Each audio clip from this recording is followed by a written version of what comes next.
Bismillah. Assalamualaikum warahmatullahi wabarakatuh. Waalaikumsalam. Alhamdulillahirabbil alamin wa bihi nasta'inu ala umuri dunya wad din. Asyhadu an la ilaha illallah wa asyhadu anna Muhammadan abduhu wa rasuluh. Rabbi ishrah li sadri wa yassir li amri wa hlul 'uqdatam min lisani yafqahu qawli. Bapak Ibu hadirin yang insyaallah diberkahi Allah, puji syukur marilah kita panjatkan kepada Allah Subhanahu wa taala. Malam hari ini kita diberi kenikmatan, nikmat iman, nikmat Islam dan nikmat kesehatan, sehingga kita dapat berkumpul bersilaturahim di masjid kita yang tercinta ini, yaitu Masjid Baitur Rahman, yaitu dalam rangka menunaikan sholat Isya berjamaah, dan insyaallah sebentar lagi akan kita laksanakan sholat tarawih.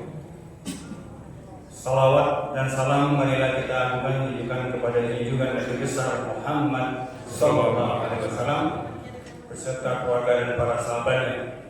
Mudah-mudahan kita yang hadir pada malam ini menjadi pengikut beliau sampai akhir zaman. Amin ya rabbal alamin. Bapak Ibu yang insyaallah mohon maaf, izinkan kami memberikan informasi terkait dengan sholat tarawih pada malam hari ini. Petugas imam yaitu Ustaz Erwansa, kemudian kultum nanti akan disolatkan sampai oleh Dr. Nazari Saurigani, dan Bilal Kamas Muslim.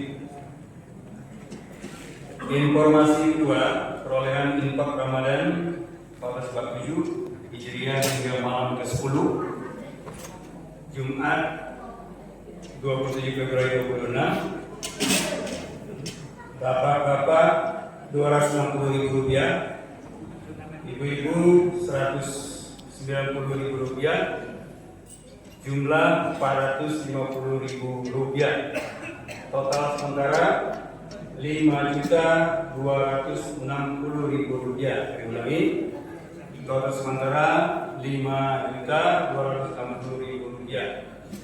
Kemudian informasi kedua, donasi dan material kumpul untuk pembangunan rumah Al-Quran hari Sabtu pukul 17.00 28 Februari 2026. Uang tunai Rp48.250.000. Dan ulangi, uang tunai Rp48.250.000. Kemudian 180 saksmen, 2 mobil batu fondasi, dan 7 mobil pasir. Belum ada tambahan, masih seperti yang kemarin. Kemudian kami mohon dengan sangat kepada Bapak Ibu yang membawa HP untuk dinonaktifkan atau disilentkan atau diheningkan untuk menjaga kehusukan kita dalam beribadah dalam bulan Ramadan ini. Demikian yang bisa kami sampaikan. Mohon maaf apabila ada kata-kata yang kami kurang berkenan. Wabillahi taufiq wal hidayah. Wassalamualaikum warahmatullahi wabarakatuh. Waalaikumsalam warahmatullahi wabarakatuh. Ustaz kami persilakan. Bismillahirrahmanirrahim. Assalamualaikum warahmatullahi wabarakatuh. Waalaikumsalam warahmatullahi wabarakatuh. Alhamdulillah an'ama alaina bi nikmatil imani wal islam wa adkhalana fi ibadihi sholihin wa amana bid dinil haqqil mubin. Asyhadu an la ilaha wahdahu la syarika lahul mulku wa lahul hamdu wa ala kulli syai'in qadir. Asyhadu anna sayyidana wa nabiyyana Muhammadan abduhu wa rasuluh sholiqul wa'dil amin. Allahumma sholli wa sallim wa barik ala sayyidina Muhammad wa ala alihi wa ala washabbihi ajma'in. Amma ba'd. Bapak-bapak, ibu-ibu hadirin rahimakumullah. Di malam hari yang penuh bahagia ini Tiada kata yang paling indah selain kita mengucapkan bersyukur kepada Allah Subhanahu wa Ta'ala yang telah melimpahkan rahmat dan anugerahnya kepada kita semua. Sehingga alhamdulillah sampai malam ini kita semua masih berkesehatan, kekuatan, kemudian kemampuan sehingga dapat hadir pada mulia ini untuk sama-sama melakukan sholat tarawih berjamaah. Salawat dan salam semoga tercurah pada junjungan kita, kekasih kita, manusia paling mulia ini, panutan orang beriman, Muhammad Sallallahu Alaihi Wasallam. Tentu saja sebuah yang mulia, para sahabat yang agung, dan kita sudah sampai akhir zaman. Melalui ini, marilah kita tingkatkan takut kepada Allah Subhanahu Wa Taala dalam arti senantiasa berusaha untuk menjalankan segala perintahnya dan menjauhi semua larangannya. Dengan takwa ini kita berharap Allah Subhanahu Wa Taala semoga akan bisa satu kehidupan yang dipuji kedamaian, ketenteraman, dan senantiasa terpenuh di rahmat dari Allah Subhanahu Wa Taala. Ridhokumullah. Alhamdulillah kita sampai pada ke-11 masih dipanjangkan oleh Allah Subhanahu Wa Taala. Oleh karena itu, marilah sisa-sisa umur yang ada pada kita ini kita upayakan untuk selalu mengabdi, berbakti dan mengabdi kepada Allah Subhanahu Wa Taala dan ibadah kepada Allah Subhanahu Wa Taala. Allah berfirman, "Wa ma khalaqul jinna wal insa illa liya'budun." Tidak diciptakan dari manusia kecuali untuk ibadah kepada Allah Subhanahu Wa Taala. Dapat menjelaskan Allah. Kalau kita berbicara masalah takwa ini sifatnya tidak konstan. Dia selalu berubah-ubah. Kadang-kadang semangat, kadang-kadang berpulang. Oleh itu ibarat tanaman, takwa ini perlu kita pelihara, perlu kita pupuk, perlu kita siram supaya bisa menjulang tinggi, dan sebagai buah dari bertakwa adalah amal soleh dan akhlakul karimah. Bapak Ibu menghormati, supaya iman dan takwa kita tetap konstan, itu ada beberapa yang perlu saya sampaikan. Yang pertama, upayakan jangan tinggal sholat. Yang pertama. Yang kedua, kita upayakan selalu membaca buku-buku agama yang bermanfaat buat kita, dan juga sepanjang mungkin kan kita ikut mendengarkan pengajian-pengajian dimanapun dia berada. Yang ketiga, kita upayakan bisa bergaul, berkawan, bersahabat dengan orang-orang yang soleh. Tiga ini yang mudah-mudahan bisa menambah ketaatan kepada Allah Subhanahu Wa Taala. Ini sekalian, kalau kita berbicara masalah sholat, coba kita upayakan.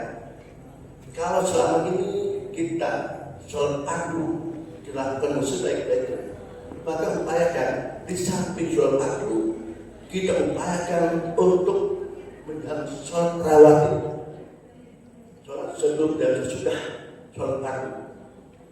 Tapi sekalian, sholat rawatib itu ada 12 rakaat.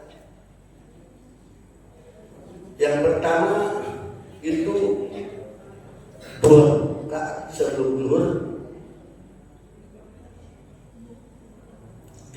4 rakaat sebelum zuhur, 2 rakaat setelah zuhur, 2 rakaat setelah isya,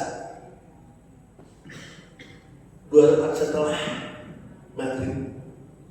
Itu kalau kita ada 12 rakaat. Ibu sekalian, sholat ini kalau saya bilang bukan suatu kewajiban, tapi suatu kebutuhan yang harus kita lakukan dalam kondisi apapun. Jangan kita tinggalkan sholat. Inna sholata tanha 'anil fahsya'i wal munkar. Susah itu bisa melihat perbuatan keji, perbuatan buruk yang bukan, insya Allah. Oleh karena kesempatan baik di bulan ini, mari kita memanfaatkan untuk beribadah kepada Allah Subhanahu wa Ta'ala. Jangan sampai kita yang sudah diberi rezeki, yang sudah beri kemampuan oleh Allah tidak sholat. Jadi berarti orang ini lepas dari keberadaan. Oleh karena kalau kita tidak sholat, itu akan hampa dalam hidup ini. Terus sekalian, sholat ini di samping kebutuhan dan kewajiban kita juga punya nilai yang positif. Misalnya, kalau kita memiliki suatu hadis yang berbunyi man sholat isya fi jama'ati faka'annama qama nisful lail wa man sholat subhi fi jama'ati kannama sholail kullu. Artinya barang siapa yang sholat isya berjamaah di masjid, maka seolah-olah dia sholat seperti separuh malam, setengah malam. Dan barang siapa yang sholat subuh berjamaah di masjid, maka seolah-olah dia sholat sepanjang malam. Nah, ini bersyariat. Kalau kita sholat subuh berjamaah di masjid, itu berarti sama dengan sholat sepanjang malam.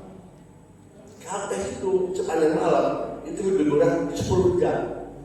10 jam ini kalau dikalikan menit, itu 60 menit. Bisa bayangkan Pak Ibu, kalau sholat subuh berjamaah sama dengan sholat 60 menit. Banyak fadilah. Oleh karena itu sekalian, kalau kita paham memaknai sholat subuh ini secara berjamaah, barangkali sekalipun memerangkap kita mau pergi ke masjid. Kenapa? Berpahala yang sangat besar. Di samping juga kita berangkat dari rumah ke masjid itu langkahnya tuh. Satu langkah itu menurut kebaikan, satu langkah harus dosa. Kalau seandainya, contoh misalnya kemarin sahabat saya, rumahnya di ujung sana jalan atasnya. Dari sana ke sini itu ada 100 meter. Kalau 1 meter itu 3 langkah, berarti 300 langkah. Pulang pergi 600 langkah. Kali 5 kali waktu sholat 3.000 langkah yang kita peroleh. 3.000 menambah perbaikan, 3.000 menghapus dosa kita. Luar biasa. Ini contoh. Ya. Jadi kalau kita usahakan masjid, insya Allah.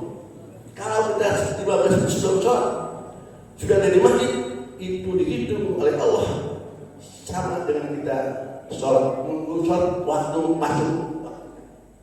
Makanya usahakan sebelum azan sudah di masjid, upayakan begitu. Kenapa? Karena pahalanya besar daripada terburu. Terus sering kita lihat, kenapa orang sholat sering menghentikan tempat sujud di sini, pindah ke sini, itu apa? Supaya menjadi saksi bahwa nanti akan orang malaikat tempat sujud kita itu. Dan yang semakin kelewati karena mau membuat saksi bahwa kita akan mungkin haji. Oleh karena kita upayakan yang namanya sholat dulu sekalian, jangan sampai kita tinggalkan.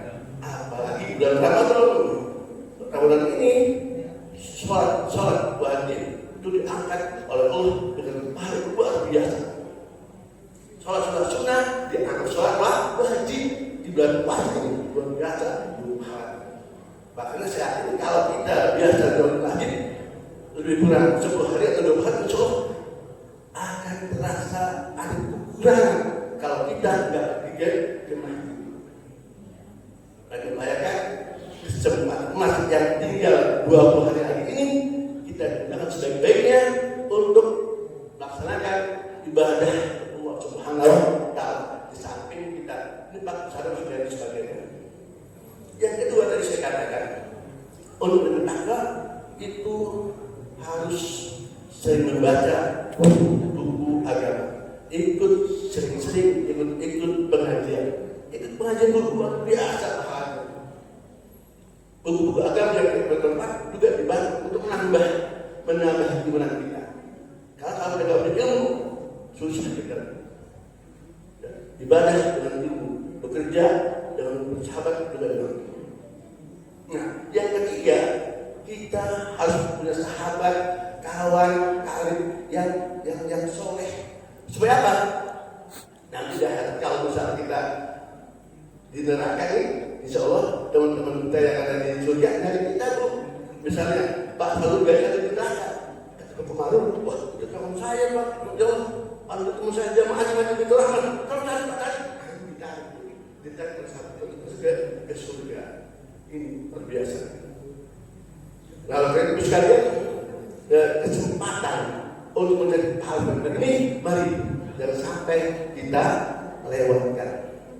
Contoh gini Bu, kalau seandainya kita pergi ke Jepang, kita dapat uang, kehabisan uang, kita dapat dia, kita bisa itu dengan cara apa?